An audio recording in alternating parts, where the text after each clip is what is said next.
আসসালামু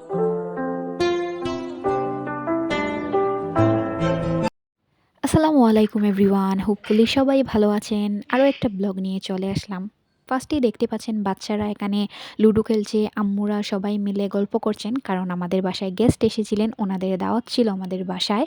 তো ওনাদেরকে রেখে আমরা গাড়ি করে চলে যাচ্ছি মার্কেটে। আমরা বলতে আমি, আমার ছোটো বোন, ওনাদেরই গাড়ি নিয়ে ঝটপট করে শপিংয়ে যাচ্ছি, কারণ এর আগে কোনো কিছু কিনে রাখার মতন আমরা সময়টা পাইনি। তারপর শপিং-টপিং করে আসলাম। তারপর ওনাদেরকে বিদায় জানিয়ে দেন হচ্ছে মাগরিবের আজানের পরপরই আমরা ঝটপট করে বের হয়ে গেলাম। আমরা রেডিও হই নাই। জাস্ট যেরকম ছিলাম সেরকমই তাড়াহুড়া করে চলে যাচ্ছি এক্সিবিশনে। কারণ আজকেই ছিল লাস্ট ৪ জানুয়ারি। এটাই ছিল লাস্ট এক্সিবিশন। আর ওইদিনই আমাদের বাসায় গেস্ট এসেছিলেন। তো সবকিছু মিলিয়ে একটু লেট হয়ে গেল আরকি। সেইজন্যই সন্ধ্যার সময় যেতে হচ্ছে।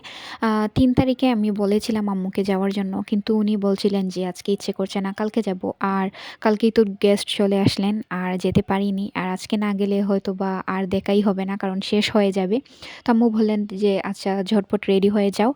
তোমরা এক্সিবিশন দেখে আসবে।" আর যেহেতু আমাদের বাসার কাছেই ছিল, তারপর আমরা চলে গেলাম ইউনিমার্টে। ইউনিমার্টে এক্সিবিশনটা হয়েছিল। আর ওই নিউমার্টে হওয়াতে আমাদের জন্য সুবিধাই হয়েছে, কারণ বাসার কাছেই ছিল। তারপর আমি আর জেরিন মিলে এক্সিবিশনটা ভালোভাবে ঘুরে দেখছিলাম। ২ তলাতে দেখলাম পিঠা উৎসব চলছে। মানে পিঠা উৎসবের একটা স্টল বসেছে, ওখানে বিভিন্ন ধরনের পিঠা বিক্রি করছে। তারপর আমরা চলে গেলাম যেইখানে এক্সিবিশন হচ্ছে সেখানে। গিয়ে দেখি অনেক মানুষ, স্বাভাবিক সবাই এক্সিবিশন আমাদের মতো দেখতে আসছে, হবেই অনেক মানুষ। তো অনেক মানুষ ছিলেন। কাপড়-চোপড় সবকিছুই ছিল। ১ম এ আমরা ভালো করে পুরো হলটা ভালো করে দেখলাম। প্রত্যেকটা স্টল ভালো করে দেখলাম। কিছু কিনার ইচ্ছা ছিল না। কারণ এক্সিবিশন মানে তো এখানে আম একটু বেশি প্রাইস হয়। তারপর দেখছিলাম ঘুরে কিছু কিনবো না ভেবেই এসেছিলাম। কিন্তু দেখি টুকটাক কিছু কেনা হয়েই গেল। তো আমরা কেনার চেয়ে খাওয়া হয়েছে বেশি আরকি। ফুডের অনেক স্টল ছিল, দেন স্কিন কেয়ারের অনেক স্টল ছিল। আচ্ছা, সিলেটের এই এক্সিবিশনে মানে নিউ ইয়ার এক্সিবিশনে কে গিয়েছেন? সিলেটের কেউ কি গিয়েছেন? গিয়ে থাকলে আর কেউ যদি দেখে থাকেন আমার ভিডিওটা প্লিজ কমেন্টে জানাবেন। এখানে তো অনেক সুন্দর জিনিসই ছিল। মাশাআল্লাহ আমার কাছে অনেক বেশি সুন্দর লেগেছে। শাড়ি বলেন, টপস বলেন, ড্রেস বলেন বা স্কিন কেয়ার আইটেম বলেন, অনেক কিছুই ছিল। আর আমার কাছে দেখেও অনেক বেশি ভালো লেগেছে। বাট অনেক কিছু কেনা হয় নাই আরকি। দেখেছি শুধু, কেনা হয় নাই। আর জেরিন আমাকে যেকোনো কিছু আমি কিনতে চাইলে বা দেখতে চাইলে ও আমাকে বারবার না করে, "এটা কেনার দরকার নাই, ওটা কেনার দরকার নাই। না আপ্পি, মানে প্রাইস টু মাচ হয়ে যাচ্ছে।" এরকম আমাকে বলছে। ওর জিনিস কেনার থেকে খাওয়ার আ জিনিসের প্রতি একটু আকর্ষণ। মানে ও বিভিন্ন ধরনের ফুড ট্রাই করতে পছন্দ করে আরকি, কেনার থেকে। তো আমিও ভাবলাম যে আচ্ছা, এক্সিবিশনে এসেছি যখন বিভিন্ন ধরনের ফুড ট্রাই করি। এখানে ও একটা রেড ভেলভেট কেক নিয়ে নিল জেরিন। তারপর এখানে বিভিন্ন ধরনের পিঠা ছিল, স্যান্ডউইচ ছিল। দেন হচ্ছে এখানে এক সাইডে মেহেন্দিও পড়া হচ্ছে দেখলাম। তারপর আমরা মোমো অর্ডার করে দিলাম। চিকেন মোমো, মোমোটা ট্রাই করব এখন। তো মোমো খাবো চলে আসলাম। আর উনি বলছিলেন যে একটু টাইম লাগবে মোমো হতে, একটু ওয়েট করতে হবে। তো সেই ফাঁকে আমি ২-৩ ধরনের পিঠা ট্রাই করে নিলাম। মানে পিঠা খেলাম, সেটা ভিডিও করা হয়নি। দেন হচ্ছে মোমোটা রেডি হয়ে গেল। এই তো মোমোটা সার্ভ করলেন। মোমোটা মোটামুটি ভালোই ছিল। আমার কাছে ভালো লেগেছে। দেন খাওয়া-দাওয়া শেষ করে বাকি স্টলগুলো আস্তে ঘুরছিলাম। ঘুরে দেখছিলাম আর মোটামুটি ভালোই লাগছিল। এক্সিবিশনে না প্রাইসগুলা একটু বেশি হয়। যেরকম আ জিনিস এক্সপেক্ট করা যায় তার থেকে বেশি হয়ে যায় আরকি প্রাইসগুলা।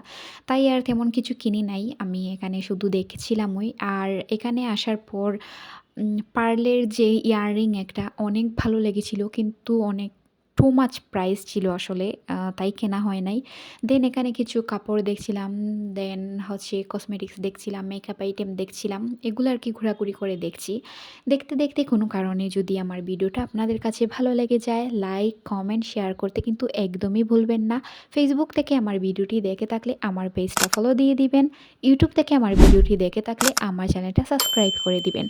আর অলরেডি যদি করে থাকেন তাহলে আপনাকে থ্যাংক ইউ সো মাচ। পুরো এক্সিবিশনটা ঘুরছিলাম, ঘুরে ঘুরে দেখছিলাম, অনেক বেশি ভালো লাগছিল। সবথেকে বেশি ভালো লেগেছিল এই আমার গাছের স্টলটা দেখে।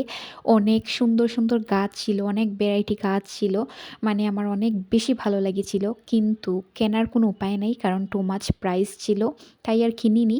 তারপর এখানে চলে আসছি, এখানে এসে একটা ইয়াররিং দেখছিলাম, এটা কিনবো কি কিনবো না, কিনবো কি কিনবো না করে আর কিনাই হয় নাই। দেন হচ্ছে এখানে আমি একটা পার্লা হেয়ার স্টোন, সেটা আমি কিনবো ভেবেছিলাম, কিন্তু হাত থেকে রেখেছি আর পরে ভুলে গিয়েছি। বাসায় এসে অনেকবার বলছিলাম যে কেন কিনলাম না এটা। তারপর অনেক ক্রাফটের জিনিস দেখলাম, ক্রাফটের জিনিসগুলো অনেক বেশি সুন্দর ছিল। তারপর ঘুরে ঘুরে লাস্ট মোমেন্টে একটা ক্যান্ডেলের শপে চলে গেলাম। এখানে অনেক সুন্দর সুন্দর ক্যান্ডেল ছিল, কিন্তু এগুলার স্মেল অনেক বেশি, তেমন একটা বেশি সুন্দর ছিল না। আর আমি না, ক্যান্ডেলটা কিনতে চেয়েছিল জেরিন, পরে ওই বলল স্মেল যেহেতু ভালো না তাই ও কিনবে না। সাইডে দিয়ে দেখলাম যে কিছু স্কিন কেয়ার প্রোডাক্ট ছিল, ফেস প্যাক, তারপর হচ্ছে বাথ সল্ট, এগুলা ছিল। তারপর এগুলা দেখে এখন আমরা বাসায় চলে যাব, কারণ আর ভালো লাগছিল না। সব কিছু দেখা শেষ, বাসায় গিয়ে দেখাবো কী কী কিনেছি। এই তো এই টুকটাক জিনিসগুলাই আমরা কিনেছি। আজকের ভিডিওটা এই পর্যন্তই। থ্যাংকস ফর ওয়াচিং, আসসালামু আলাইকুম এভরিওয়ান, বাই।